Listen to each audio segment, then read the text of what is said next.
Imagine living under a regime so terrifying that even speaking the ruler's name sent shivers down your spine.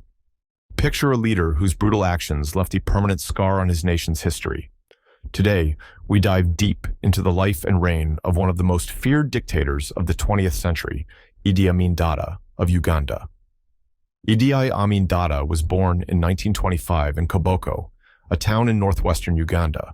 His father, Andreas Nyabire, was of the Kakwa tribe, and his mother, Asa Ate, was from the Lugbara tribe. Their marriage did not last long, and shortly after his birth, his parents separated. Deserted by his father at an early age, young Idi Amin was brought up by his mother. Asa Ate was an herbalist and diviner, using herbs and other natural remedies to treat illnesses. In 1946, after receiving only a rudimentary education, Amin joined the King's African Rifles, a regiment of the British colonial army, as an assistant cook.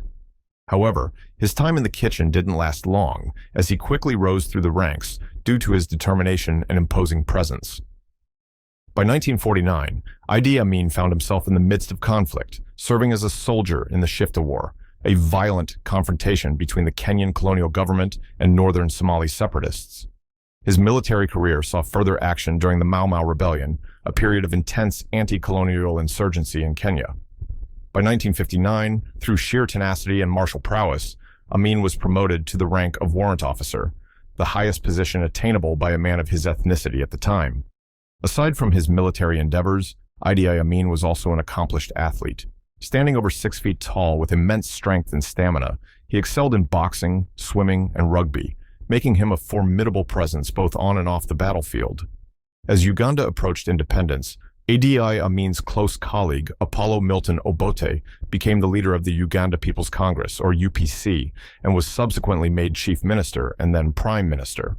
Amin's role became more significant when he was sent north to quell cattle stealing. However, his brutal methods drew international criticism, with the British government demanding his prosecution. Instead, Obote arranged for Amin to receive further military training in the UK. Upon returning to Uganda in 1964, Amin was promoted to major and tasked with quelling a mutiny within the army. His success in this mission led to another promotion to colonel. In 1965, Amin's integrity came into question when it was discovered that he had deposited a large sum of money into a new bank account. Prime Minister Obote defended his ally by claiming the funds were part of a secret operation to sponsor rebels in the neighboring Congo.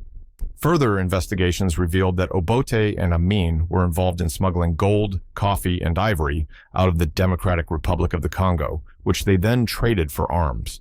As the scandal grew, President Mutesa began mobilizing his allies against Obote. However, Obote struck first. He suspended the constitution, declared himself president, and arrested his rivals. Amin, now an instrumental figure in Obote's regime, mobilized the army, marched against Mutesa, and besieged his palace, forcing him into exile. Following this, Obote sent Amin to dethrone King Mutesa II, also known as King Freddy, who ruled the powerful kingdom of Buganda in south-central Uganda. With Obote now president, Amin became the head of the army and the second most powerful man in Uganda. However, a rift soon formed between the two men. Historians suggest several reasons for this rift.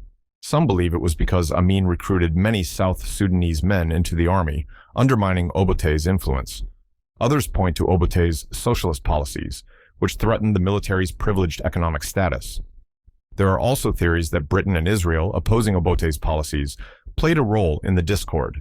Suspicious of Amin's growing power, Obote reduced his authority in 1970 and later began investigating him for misappropriating army funds, planning to have him arrested. In early 1971, while Obote was attending an international summit in Singapore, Amin launched a coup. Soldiers occupied key buildings across the country, and Amin addressed the nation, claiming he had seized power to stop government corruption. He promised to release political prisoners and hold democratic elections. Just 1 week after the coup, Amin declared himself president of Uganda. He suspended the constitution and appointed military loyalists to key positions. Although the Ugandan constitution still stated the country was a democratic republic, Amin's emergency measures transformed it into a military dictatorship. In 1976, Amin even went as far as to declare himself president for life. After the coup, Milton Obote took refuge in Tanzania. In 1972, he attempted to regain control of Uganda through another military coup. Obote's supporters within the Ugandan army, mainly from the Acholi and Lango ethnic groups, were heavily involved in this effort. Amin responded with brutal force, bombing Tanzanian towns and purging the army of Acholi and Lango officers. This ethnic violence soon spread beyond the military to the general population as Amin's paranoia grew. The Nile Mansions Hotel in Kampala became infamous as Amin's interrogation and torture center. He frequently moved residences to avoid assassination attempts. His killer squads, operating under the official titles State Research Bureau and Public Safety Unit, were responsible for tens of thousands of abductions and murders. Amin personally ordered the execution of the Anglican Archbishop of Uganda, the Chancellor of Makerere College, the Governor of the Bank of Uganda, and several of his own parliamentary ministers. In 1972, Amin declared an economic war on Uganda's Asian population, a group that dominated the country's trade, manufacturing sectors, and a significant portion of the civil service. 70,000 Asian holders of British passports were given 3 months to leave the country, and their abandoned businesses were handed over to Amin's supporters. This expulsion devastated the economy, leading to widespread shortages of essential goods and plunging the country into poverty. Amin severed diplomatic ties with Britain and nationalized 85 British-owned businesses. He expelled Israeli military advisors, turning instead to Colonel Muammar Gaddafi of Libya and the Soviet Union for support.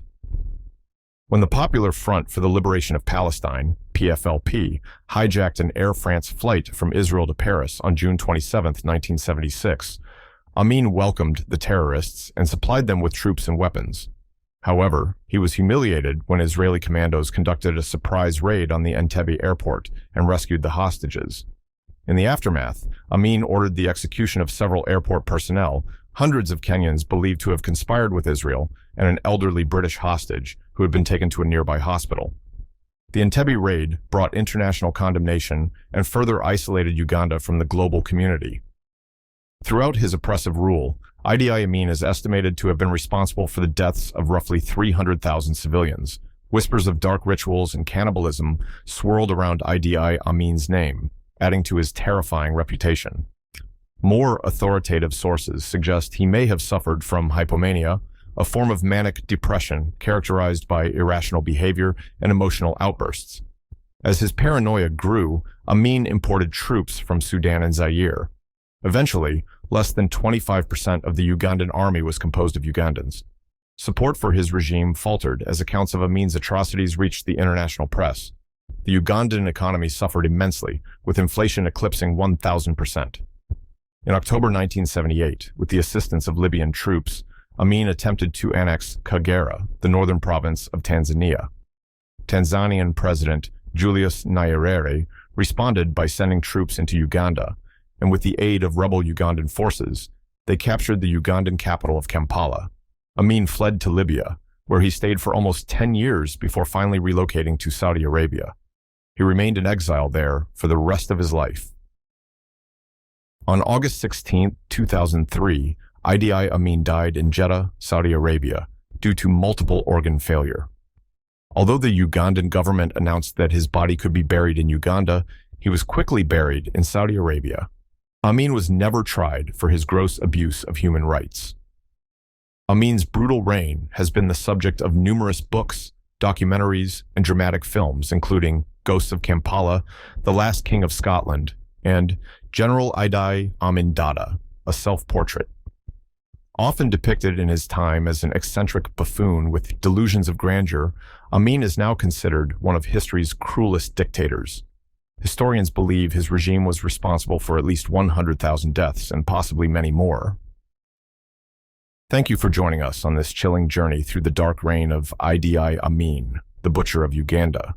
His legacy serves as a stark reminder of the depths of human cruelty and the enduring struggle for justice and human rights.